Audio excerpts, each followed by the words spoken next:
You were born what the feet would bring. Just a quick video this week while I work on some other bigger Marvel videos that have some sponsors attached and are waiting for approval. This is going to be fun. I'd like to talk a little bit about the discourse surrounding Hayden Christensen in the Kenobi series, because I think it's played out in quite an interesting way. A lot of people were ecstatic, for good reason, to hear that Hayden Christensen was returning to the Star Wars universe and that he would be playing Anakin/Vader in the Kenobi show. A lot of people loved the relationship between him and McGregor in the prequels, myself included. A lot of people have been really surprised that he's not been in the show that much. And to that I have to ask, what did you expect? Like, I understand that it's disappointing, and I'm right there with you on that fact. But to be surprised is strange to me. I feel like a lot of people feel sucker punched by the marketing. When he was announced as being in the show and kind of being marketed as a co-lead, I did have doubts as to how much he would actually be in the show from the very beginning. Because of course, at this time period in the show in which Kenobi is set, he's in the metal Vader suit, and he's voiced by James Earl Jones. Even if they used Hayden on set, you can't really tell, can you?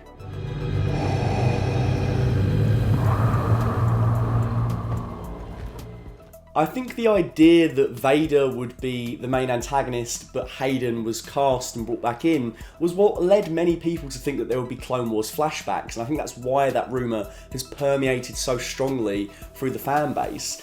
But I have to say, I think a lot of it is wishful thinking.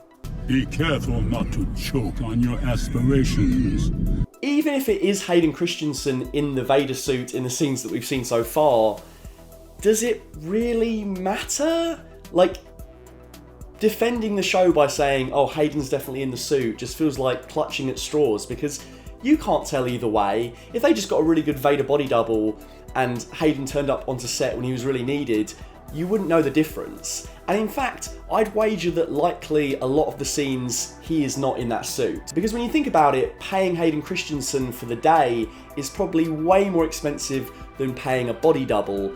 And they're not just going to waste all the money they have on the budget getting Hayden in every time when they could just do that and no one will know the difference. I thought it was novel to introduce the hallucinations in episode 3 where we saw Anakin as, you know, in his sort of classic Revenge of the Sith look as when he was a Jedi Knight. And I hoped that maybe we would see more of that to sort of placate the idea that we would get Anakin Skywalker. But so far, that is the only time we've actually seen his face, other than when we've seen him burnt as Vader in the Bacta tanks. The whole show has been drip feeding us Hayden Christensen, but if you look at the marketing, it's a whole different story. And I think that just kind of proves that Hayden Christensen was never really an integral part of this show, and he was never really going to be. He was merely a marketing tool to get all of the prequel fans on side. And you know what? Fair play Disney, it worked. Because the most exciting part of the Kenobi show so far for me has not been any of the episodes. It's been the lead up to the show coming out, where McGregor and Christensen have been able to reunite on camera and do interviews about the prequels and talk about them in a loving way that has kind of paid off a lot of the negativity and the criticism that followed in the 2000s when the films were released. It got me emotionally as a prequel kid to hear Ewan McGregor say, you know, like, I felt bad when those movies were negatively reviewed, but we made them for you. Like, you know, talking about people like me and other kids that grew up in that generation, that was their first kind of true iteration of Star Wars. That really got me. I thought that was, like, you know, quite touching to hear. And that hyped me up for the show more than anything else, as well as Hayden saying that he really enjoys Revenge of the Sith and that he was really glad to be a part of it, and hearing him delve into kind of the negativity back then surrounding his performance and what George thought of it and how he wanted him to play it. That was all, you know, really fascinating. And, you know, it feels like such a trick to do all that in the marketing and have Hayden turn up for the press junkets if you're never really going to include him in the show that much. There's 2 episodes left, so we're already 2/3 into the show, and we've had literally 1 shot of Christensen, and then 2 shots in the Bacta tank, and then potentially maybe he's been in the suit, and maybe he's been running the lines with McGregor, which has then been either edited by AI with that re-speecher tech to sound like James Earl Jones, or possibly James Earl Jones has recorded the lines and they've altered it. It's not quite clear at this time. But either way, if we get a butt ton of Clone Wars flashbacks in episode 5 and 6, I feel like it's kind of too little too late. Like, how much has Christensen really been in this show? The trio that they marketed the most when they were doing all the press stuff was Moses Ingram, Ewan McGregor, and Hayden Christensen. And I feel like Moses and Ewan have definitely been in the show enough to warrant being at those press junkets, whereas Hayden most certainly has not. He just feels like he's been utterly wasted, and I don't think it had to be that way, whilst I'm not surprised that they've told a linear cat and mouse story where Leia gets captured once every 20 minutes and we get some filler like we got in episode 4 with very little character work. It's all kind of operating on a plot level. I just think there could have been more to sort of, give us excuses to see Christensen in the role. We were introduced to Benny Safdie's Jedi in the first episode, and we were also introduced to a load of Jedi children in the Order 66 flashback, which kind of begs the idea that maybe Kenobi would have met more of them across the course of the series, and maybe through meeting this newer generation of Jedi, we could have had an opportunity to have more flashbacks to when he was training Anakin, and maybe we could have gotten some more Hayden Christensen that way. We could have gotten the aforementioned Clone Wars flashbacks. I mean, even if Kenobi was hiding away in his cave and he started wistfully thinking about where him and Anakin would be now if he'd have never been burnt to a crisp, we could have gotten some old Hayden through that, kind of like a what if in Kenobi's own mind. That might have been cool. I just think it's very strange that both on Disney's part and from the fan reaction, that they would be so sly as to market Hayden in this way, and then subsequently people would be so surprised that the character that spends his time behind a metal mask, voiced by someone else, would not spend much time with Hayden Christensen at all. I also think the fan response speaks to the idea that we don't really want to see them as enemies, at least not like the Anakin iteration of the character. You maybe want to see Vader clash with Kenobi, but that's a very different acting performance to what Hayden Christensen gave in the prequels. And I think what people really yearned for was a time when they were friends, when they were partners, when they were warriors together. But of course, if we're catching up with Kenobi years later, it's very difficult to do that. Might I recommend? Oh, yes, all right. I don't know, like, there's talk of Hayden Christensen doing a Vader show in its entirety, and again, I feel like that's kind of a little bit redundant. Like, how much Hayden are we going to get there? At best, it'll be, what we're talking about here, in the sense of like, it might jump around the timeline and be more about flashbacks than anything else. I actually think the best use of Hayden Christensen out of all of these potential projects, would have been in the sequel trilogy, but we'll let that go.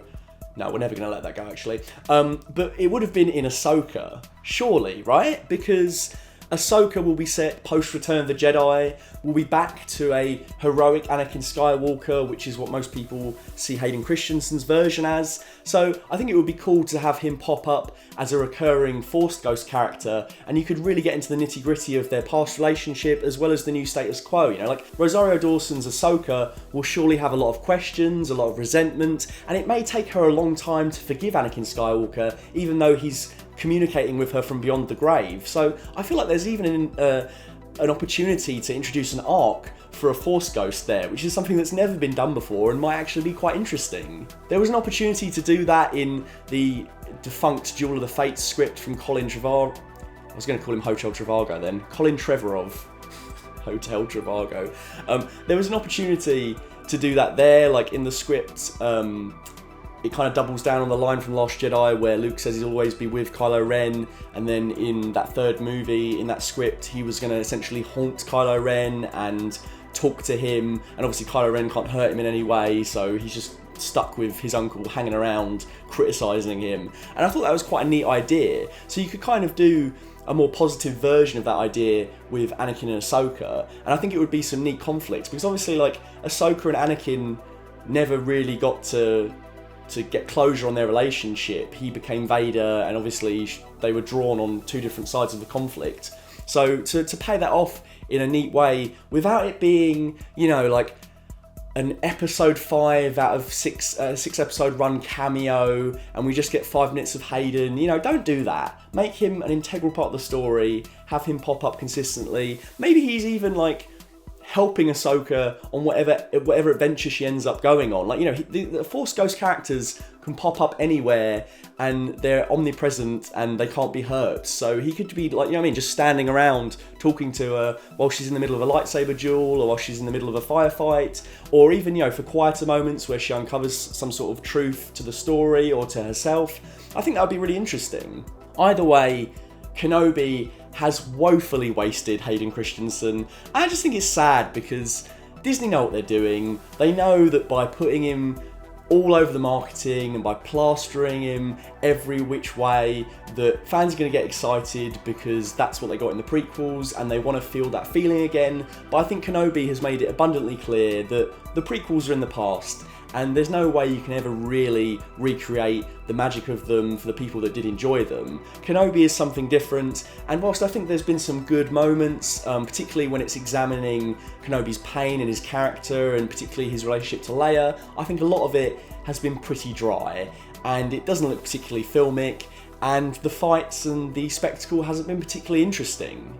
But if you want to know more about how I feel about the Kenobi show as it's unfolding, then please click the links below in the description, which will take you to the Full Fat podcast, where myself and Charlie and sometimes Sean have been delving into Kenobi week to week. And, you know, it has just been kind of like ups and downs, and now it's just slowly going down, which is a shame. I hope episode 5 and 6 can claw it back in some way. Hopefully we can finally get some decent action. But most of all, I really hope they, in some small way, honour the relationship between McGregor and Christensen, because my God, they both deserve it. A big thank you to my Full Fat tier patron, Dr. Chike. If you'd like to donate money to my Patreon, you can find me at patreon.com/fullfatvideos. You can also find my thoughts on Obi Wan Kenobi week by week on the Full Fat podcast, which is the sister channel you can find under the channels tab in my YouTube channel. That's the Full Fat podcast for Obi Wan Kenobi.